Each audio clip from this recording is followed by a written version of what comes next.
भक्ति वृत्ति के सुप्त हो जाने पर जीव अभक्ति की किसी एक वृत्ति का अवलंबन करता है।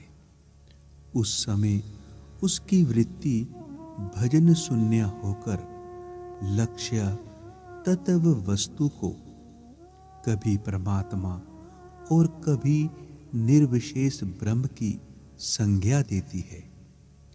योगियों का परमात्मा तथा ज्ञानियों का ब्रह्म कृष्ण के अंशिक तथा भेदाभेद प्रकाश विशेष है। कृष्ण चिंतन के सिवा अन्य किसी चिंता के प्रबल होने पर जीव भक्ति वृत्ति से च्युत होकर भगवत दर्शन से वंचित हो जाता है। तब वह तत्व वस्तु को कभी परमात्मा, कभी उसे अज्ञान का प्रकाशक पंचदेवता और कभी अज्ञान समष्टि की उत्कृष्ट उपाधि को ही विशुद्ध सत्व समझता है। प्रवृत्ति भक्ति विरोधी विचारों का आश्रय ग्रहण करता है। कृष्ण की भगवत्ता भूलकर भोग तात्पर्य में होकर कृष्ण को जड़ कर्म फलदाता, यज्ञों का ईश्वर तथा गो ब्राह्मणों का हितकारी समझता है।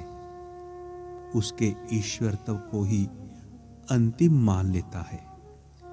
फिर अपने विभुत्व और प्रभुत्व में व्यस्त रहकर यथेच्छाचार और भोग में जीवन को ही हरितव समझता है।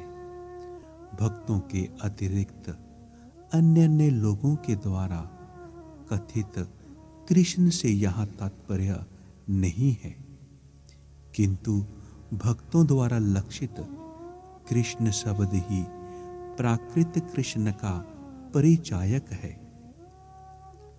बिना भक्ति शास्त्र की आलोचना किए ही जो लोग कृष्ण शब्द की कल्पना मूलक व्याख्या कर उन पर ही आस्था रखते हैं, वे चैतन्य चंद्र के लक्षित कृष्ण को अपनी कोरी कल्पनाओं से केवल कलंकित ही करते हैं। वस्तुतः वे ना तो स्वयं ही कुछ समझते हैं और ना दूसरों को ही समझा सकते हैं। इन वंचक और वंचितों के प्रति हमारा कुछ भी वक्तव्य नहीं है।